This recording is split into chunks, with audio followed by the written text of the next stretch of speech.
আপনি এখানে তাসবিহ পড়তেছেন, আপনি এখানে নামাজ পড়তেছেন, কিন্তু ভারতে মসজিদ ভেঙে দিচ্ছে, ভারতে বক্রবাদী হিন্দুরা মুসলমানদেরকে নামাজ পড়তে দিচ্ছে না। আমরা বাংলাদেশের হিন্দুদের উপর নির্যাতন করি না, কারণ বাংলাদেশ সংখ্যালঘু মুসলমানের দেশ। হিন্দুত্ববাদীরা ভারতের হিন্দুদের সংখ্যা বেশি আর মুসলমানদের সংখ্যা কম, এই জন্য মুসলমানদের উপর এরকমভাবে নির্যাতন করতেছে। আমি খোদার কসম করে বলি, যদি এই নির্যাতন বন্ধ না করা হয় আরেকটা যুদ্ধ হবে, সেই যুদ্ধের নাম হচ্ছে গজওয়াতুল হিন্দ। কারা কারা সেই যুদ্ধে আল্লাহর নবী সাল্লাল্লাহু আলাইহি সাল্লামের উম্মত কারা কারা ওই যুদ্ধে শরীক থাকতে চান? আমার আল্লাহকে দেখায় দেন, নারায়ে তাকবীর, নারায়ে তাকবীর, নারায়ে তাকবীর। ওই যুদ্ধে আমরা শামিল থাকবো তো ইনশাআল্লাহ। আমার বন্ধুগণ, মুসলমানদেরকে যারা এরকমভাবে নির্যাতন করে, খোদার কসম করে বলি, আমরা সমস্ত মুসলমানেরা ঐক্যবদ্ধ হয়ে যদি বেঈমান মুকুফফারদের বিরুদ্ধে যদি আমরা এরকমভাবে লেগে যাই, কোনো বেঈমানের বাচ্চারা চান্স পাবে না। কথা বলে ঠিক কিনা? কোনো বেঈমানের বাচ্চারা আল্লাহর কোরআনের বিরুদ্ধে কথা বলার চান্স পাবে না। যারা ভারতের দালালি করে বাংলাদেশে থেকে, যারা ভারতের দালালি করে, খোদার কসম করে বলি, বাংলাদেশে যারা থেকে ভারতের দালালি করে, তাদেরকে বাংলাদেশ থেকে বের করে দেওয়া হবে। কথা বলেন ঠিক কিনা? আল্লাহর জমিন, আল্লাহর কোরআনের আইন চলবে। আমরাই হক কথা বলার কারণে মাহফিল বন্ধ করে দেয়। আমি বলতে চাই, যদি বন্ধ করতে হয় যাত্রা বলা বন্ধ করো। আমি বলতে চাই, যদি বন্ধ করতে হয় গানের কনসার্ট বন্ধ করো। আমি বলতে চাই, যদি বন্ধ করতে হয় তোমরা এরকমভাবে সমাজ থেকে জেনা বেবিচার বন্ধ করো। কোরআনের মাহফিল বন্ধ করতে আসো না। কোরআনের মাহফিল বন্ধ করতে আসলে পিঠের চামড়া থাকবে না। কথা বলেন ঠিক কিনা? বলেন ঠিক কিনা? আমরা মুসলমানেরা আল্লাহু আকবার স্লোগান দেব, ভারতের হিন্দুরা পালিয়ে যেতে বাধ্য হবে। মুসলমানদের কামানের দরকার নাই, মুসলমানদের বুলেটের দরকার নাই। মুসলমানদের একটা তাকবীর আছে, সেটা হচ্ছে নারায়ে তাকবীর। যেই তাকবীর দিলে বুলেট, কামান এগুলো জিরো হয়ে যায়। কথা বলেন ঠিক কিনা? নারায়ে তাকবীর দিয়ে শাহজালালের মতো ভারতের হিন্দুত্ববাদীদের বিরুদ্ধে আমরা কারা কারা এরকমভাবে আল্লাহু আকবার তাকবীর দিয়ে প্রতিবাদ করব। আমার আল্লাহকে দেখা দেন, নারায়ে তাকবীর, নারায়ে তাকবীর। আমার মুসলমান বন্ধুগণ, পরিষ্কার ভাষায় কথা বলতে চাই, সেটা হচ্ছে ফাইনাল কথা। যদি আল্লাহর জমিনে থেকে আল্লাহর বিরুদ্ধে কেউ ষড়যন্ত্র করে, আমার আল্লাহ তো তাকে ছাড় দিবে না, দিবে নাই। আমরাও আল্লাহর নবীর আশিক হিসেবে, আল্লাহ রাব্বুল আলামিনের খাঁটি বান্দা হিসেবে তাদের বিরুদ্ধে প্রতিবাদ করবই। সেটা বলেন ঠিক কিনা?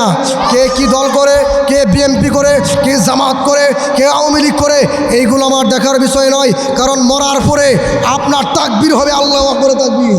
যে আলেমদের বিরুদ্ধে আপনি করেন, যেই আলেমদেরকে আপনি এরকমভাবে তিরস্কার করেন, মরার পরে ওই আলেমদের লাগবে। তোমার মায়ের বিয়া পড়াইছে কে? জোরে বলেন, কে পড়াইছে?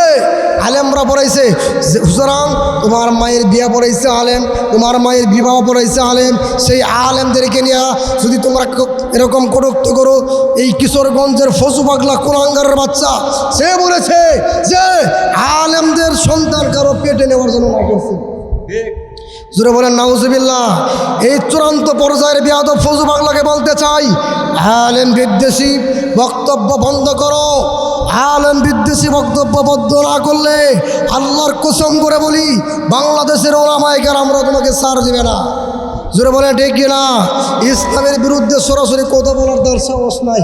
যদি ইসলামের বিরুদ্ধে, নবীর বিরুদ্ধে সে সরাসরি কথা বলে, আমরা তার সমস্ত মুসলমানরা যে তার বিরুদ্ধে যে এরকমভাবে আমরা আটকাইব বাই করবো, এই বয়সে সরাসরি বলে না।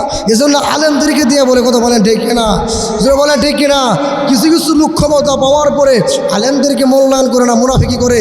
ওই সমস্ত লোকদেরকে বলতে চাই, আলেমদের সঙ্গে খারাপ ব্যবহার করো, তুমি যারো সন্তান। কথা বলেন ঠিক কিনা? উতুল্লিন বাদা জালিকা জানি কোরআন বলে, যারা আলেমদের সঙ্গে খারাপ ব্যবহার করে তারা পিতার পরিচয় যারো সন্তান। আমি আপনাদেরকে বলতে চাই, আলেমদের সঙ্গে খারাপ ব্যবহার করে যারা সন্তান হয়ে মরতে চান নাকি ইমানদার হয়ে মরতে চান? জোরে বলেন ইমানদার হয়ে মরতে চান কিনা? আমরা মরব ইমানদার হয়ে মরব, আমরা মরব বিড়ালের মতো নয়, সিংহের মতো গর্জন দিয়ে মরব। কথা বলেন ঠিক কিনা? আমার মুসলমান বন্ধুগণ, আল্লাহ রাব্বুল আলামিন বলেন ওয়াতাসিমু বিহাবলিল্লাহি জামিআও ওয়ালা তাফাররাকু। আল্লাহর রশিকে আঁকড়ে ধরো, আল্লাহর রশিকে আঁকড়ে ধরো, আল্লাহর রশিকে আঁকড়ে ধরো। আমি বলবো আল্লাহর রশিকে আঁকড়ে ধরতে গিয়া জীবন দেওয়া লাগলে জীবন দেব, রক্ত দেওয়া লাগলে রক্ত দেব। আল্লাহর জমিনে আল্লাহর দিন কায়েম করে ছাড়বো ইনশাআল্লাহ।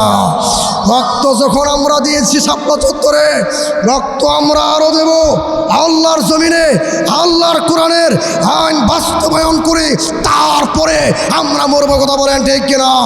আল্লামা মামুনুল হকের সুর মিলে বলতে চাই, মামুনুল হক তিনি পরিষ্কার ভাষায় বলে দিয়েছে যে আল্লাহর বিরুদ্ধে, নবীর বিরুদ্ধে, কোরআনের বিরুদ্ধে কথা বললে কোনো প্রকার কম্প্রোমাইজ করা হবে না, কোনো প্রকার ছাড় দেওয়া হবে না। আমরা এই কোরআনের হক কথা বলি, জেল জুলুম ভয় করি না। জেল জুলুম হইলে হবে, তারপর আল্লাহর কসম করে বলি জেলে যাব, রিমান্ডে যাব। আল্লাহর জমিনে কোরআনের হক কথা বলেই মরবো। কথা বলেন ঠিক কিনা? বলেন জোরে বলেন ঠিক কিনা? আরেকটা যুদ্ধ হবে, সেটা হচ্ছে গজওয়াতুল হিন্দ। এই হিন্দুত্ববাদীরা, এই ভারতের উগ্র হিন্দুরা আমার মুসলমান ভাইদেরকে মারতেছে, মসজিদে নামাজ পড়তেছে, তারা বাদ্যযন্ত্র বাজাচ্ছে নামাজ বন্ধ করে দেওয়ার জন্য। বাদ্যযন্ত্র বাজে তারা এরকম নামাজ বন্ধ করে দেওয়ার চেষ্টা করেছে। তারা মুসলমানদের মা বোনদেরকে উলঙ্গ করে দর্শন করতেছে। আমি বলতে চাই, তোমরা এখন যা পাপ করার করতেছো আল্লাহ ছাড় দেয়, ছেড়ে দেয় না।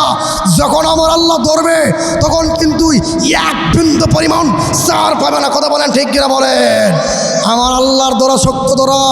বিগত দিনে আল্লামা সাঈদীকে এরকমভাবে মেরেছে, অসংখ্য আলামাই কেরামদেরকে হত্যা করেছে, অসংখ্য আলেমদেরকে আয়না করে রেখেছে। আমি আপনাদেরকে বলতে চাই, যারা আলেমদেরকে আয়না করে রেখে আলেমদেরকে যারা এরকমভাবে হত্যাকাণ্ড করেছে তারা বাংলাদেশে আসে না বাইরে আসে? তারা বাংলাদেশ থেকে বের হয়ে গিয়েছে। কারণ 15 বছর পর্যন্ত আমার আল্লাহ ছাড় দিয়েছে, 15 বছর পর্যন্ত আমার আল্লাহ ছাড় দিয়েছে। আর 15 বছর পরে আল্লাহ তাদেরকে বেমন বেইজ্জতি করেছে। ভাত রান্না করা ভাত তারা খেয়ে যেতে পারে নাই। জোরে বলেন ঠিক কিনা? আরও জোরে বলেন ঠিক কিনা? আমার বন্ধুগণ, আল্লাহর কোরআনের হক কথা বলবো, কেউ যদি ডিস্টার্ব করে আল্লাহর কসম করে বলে তাকে ছাড় দেবার কথা বলেন ঠিক কিনা? এইদিকে আসে আমার মুসলমান বন্ধুগণ, আমরা একটা তাকবীর দেব, যেই তাকবীর দিয়েছিল শাহজালাল রহমতুল্লাহ আলাই, সেই তাকবীর আমরা দেবো কিনা? জোরে বলেন দেবো কিনা? নারায়ে তাকবীর, নারায়ে তাকবীর, নারায়ে তাকবীর। আল কোরআনের আলো, আল কোরআনের আলো, নারায়ে তাকবীর। শাহজালাল রহমতুল্লাহ আলাই আল্লাহু আকবার স্লোগান দিয়েছিল, গৌর গোবিন্দ সে পালায় যেতে বাধ্য হয়েছে। আমার বন্ধুগণ, সুরমা নদীর উপর যাই নামাজ দিছে শাহজালাল রহমতুল্লাহ আলাই, সেই রকম হুঙ্কার দিয়ে শাহজালাল রহমতুল্লাহ আলাই সুরমা নদী পাড়ি দিয়েছে। গৌর গোবিন্দের প্রাসাদ ভেঙ্গে খান খান হয়েছে আল্লাহু আকবার ধ্বনিতে। যদি বলেন ঠিক কিনা? এই বাংলার জমিনে সিলেটে শুয়ে আছে শাহজালাল রহমতুল্লাহ আলাই। আমরা একটা বাংলার জিন্দা শাহজালালের মতো হুঙ্কার দেব, জিন্দা শাহজালালের মতো আমরা হুঙ্কার দেব, যেই হুঙ্কার শুনে ভারতের হিন্দুত্ববাদীদের যারা মুসলমানদের উপরে নির্যাতন করতেছে তাদের বুক থরথর করে কাঁপবে। কথা বলেন ঠিক কিনা? যদি বলেন ঠিক কিনা? বলেন আমার মুসলমান বন্ধুগণ, আল্লাহু আকবার স্লোগান দিতে ভয় করে? জোরে বলেন ভয় করে? জন্মের সময় কানে আজান, মরার সময় আল্লাহু আকবার, নামাজেও আল্লাহু আকবার, জানাজার নামাজে আল্লাহু আকবার। আরে এই আল্লাহু আকবারের স্লোগান আমরা সবসময় দেব, মরার পরেও দেব। ঠিক কিনা? বলেন আমরা শাহজালালের সন্তান, আমাদেরকে বই দেখাইস না। আমরা শাহজালালের সন্তান, আমরা শাহজালালের উত্তরসূরি। কাজেই ভারতের হিন্দুত্ববাদীদেরকে সাবধান করতে চাই, মিডিয়ার মাধ্যমে এই বক্তব্য সারা বাংলাদেশে যাবে, সারা পৃথিবীতে যাবে, ভারতের হিন্দুরাও শুনবে। আমি তাদের বলতে চাই, যেই জাতি আল্লাহু আকবারের স্লোগান দিয়ে বাতিলের সামনে, কামানের সামনে, বুলেটের সামনে বুক উঁচু করে দিতে পারে, খোদার কসম করে বলি সেই জাতির সঙ্গে লাগতে আসিস না। যদি সেই জাতির সঙ্গে লাগতে আসিস, খোদার কসম করে বলি ধ্বংস হয়ে যাবে। কথা বলেন ঠিক ঠিক কিনা বলেন, জোরে বলেন ঠিক কিনা। আল্লাহু আকবার বলেন, নারায়ে তাকবীর। এই কথাগুলোর উপর আল্লাহ রাব্বুল আলামিন আমল করার তৌফিক দান করুন, জোরে বলেন আমিন। ওয়া আখিরু দাওয়ানা আলহামদুলিল্লাহি রাব্বিল আলামিন।